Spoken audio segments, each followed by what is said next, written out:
A 10-gallon tank is a first size tank for many, and when you've set it up, decorated it and cycled it, it's time to get your fish. But what fish are best suited for a 10-gallon? Today we're gonna go through the best fish to put in a 10-gallon and can live in there forever. My name is Jennifer and you're watching Fishy Pet Keeping. Stay tuned.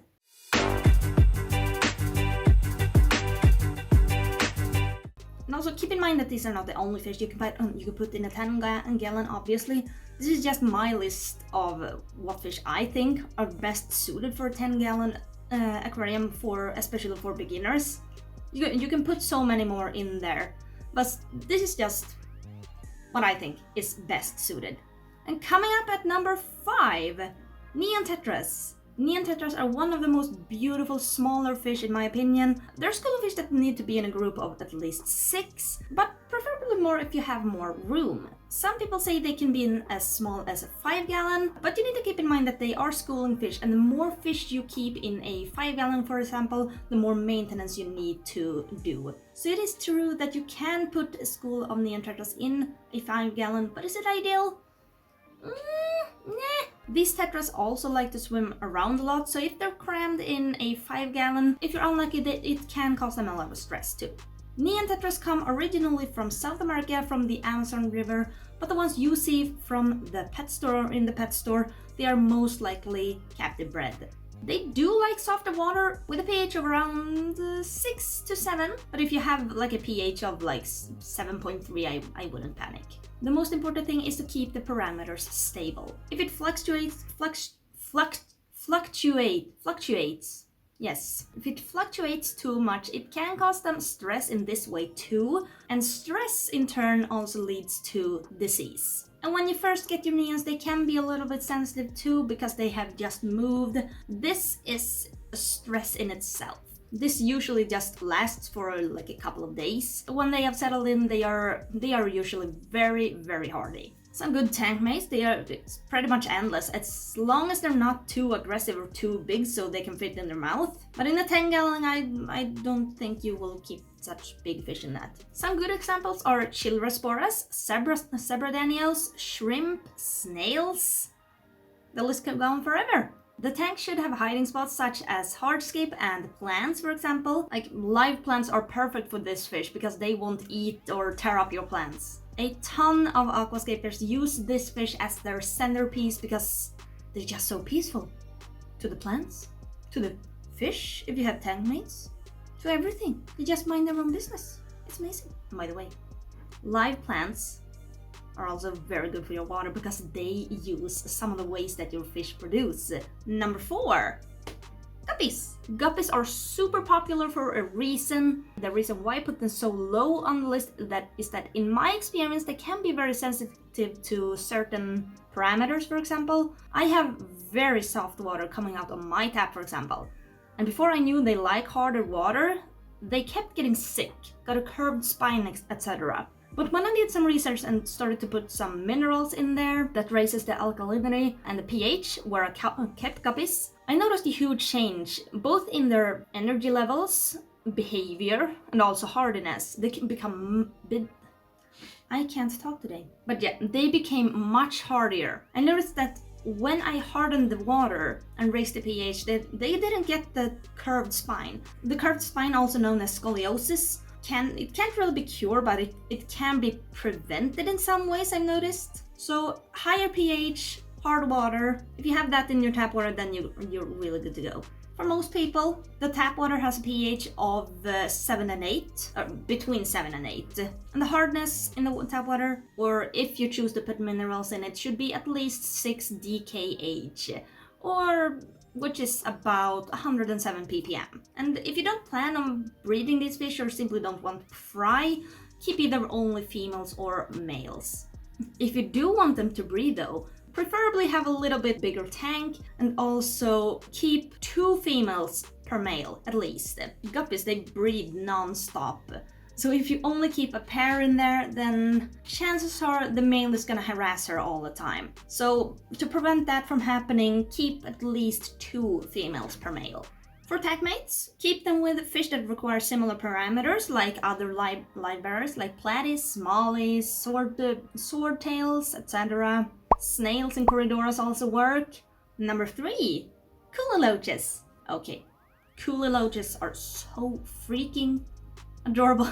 Their faces are so cute, they look like little smiling hamsters. KÜHLIs aren't as fluffy though, and you can't pick them up and cuddle with them, and you get it. These are bottom feeders that thrive if they get to live in groups. If you only have 1 or 2 of them, you're most probably never going to see them. When you have 4 of them or more, they're gonna become a lot braver, and they're gonna come out and you're gonna see them a lot more. There's a fly here.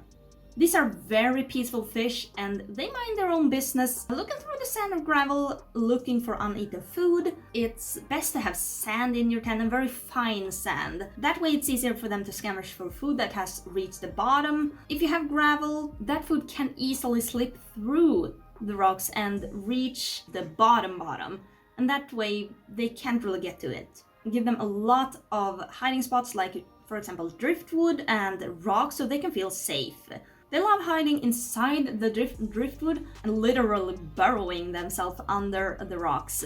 So because they are this easily stressed, then don't put them with fish that are too territorial or too aggressive. Soft water is preferred, around 3 to 5 DKH, and the pH should be 5.5 to 7 pH.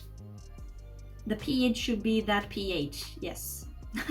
They live in tropical waters in Asia, so warm water is required, around 75 to 85 degrees. And by the way, all of these fish should never be exposed to ammonia or nitrates, since that's toxic for fish. If you want to see a video about the nitrogen cycle, I'll put a video up here.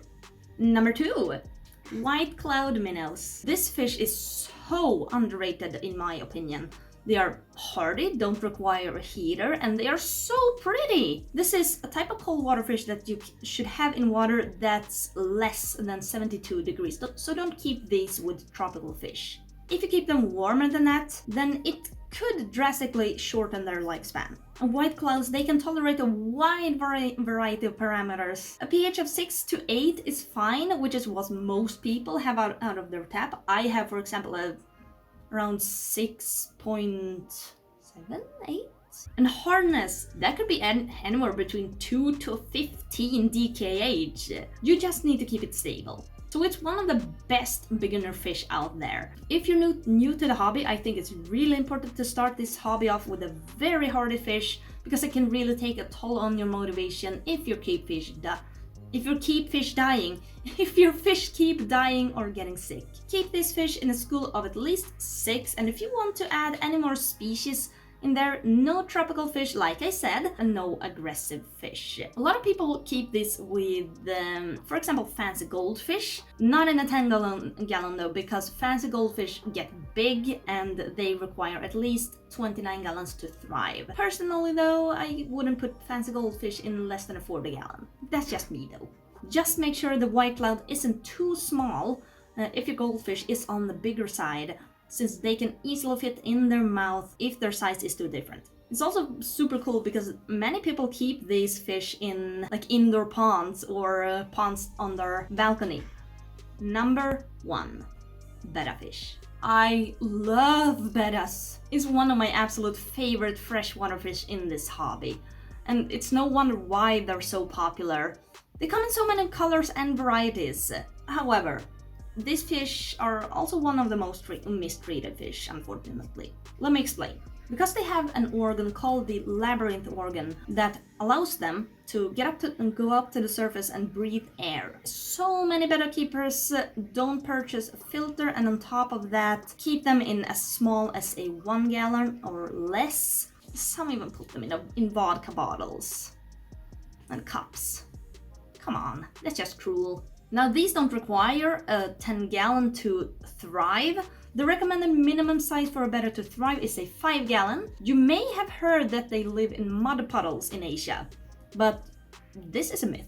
They live in highly vegetated, shallow and big waters like rice paddies. So please do your research and give them the best life possible, and give them tons of hiding spots and preferably live plants. If you can't keep plants alive, then you can keep fake plants, just as long as they don't have any sharp edges that can cut up your betta's fins. This is especially important for long fin types. Many who choose to use fake plants use silk plants, as they're not sharp at all.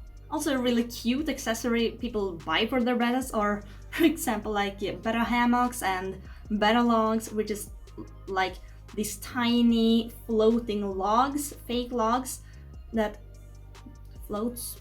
So your betta can swim through it and also even lie there if he wants to, or she. As for tank mates, you need to be a little careful. If you want fish as tank mates, then have at least a 10-gallon and choose peaceful fish like neon tetras or platies, for example. If you have a 5-gallon and you want tank mates for them, then snails are a good option. And shrimp?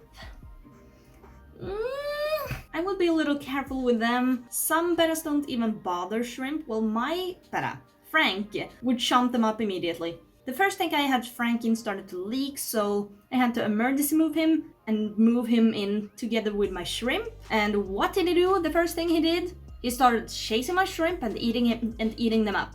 They're all individuals and have different personalities, so you just need to learn your betta's personality first. And if you do consider tank mates, please add them first before your betta, just so your betta hasn't established his territorium. Bettas are tropical fish that needs to be in warm water that's around 75 to 80 degrees.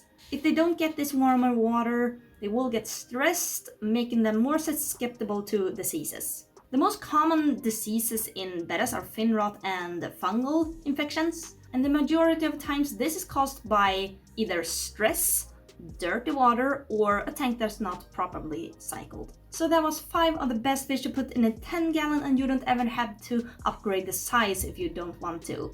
What did you think of this list? Did you agree with the order of the list? Leave a comment down below. Thank you for watching, and I'll see you in the next video. Bye!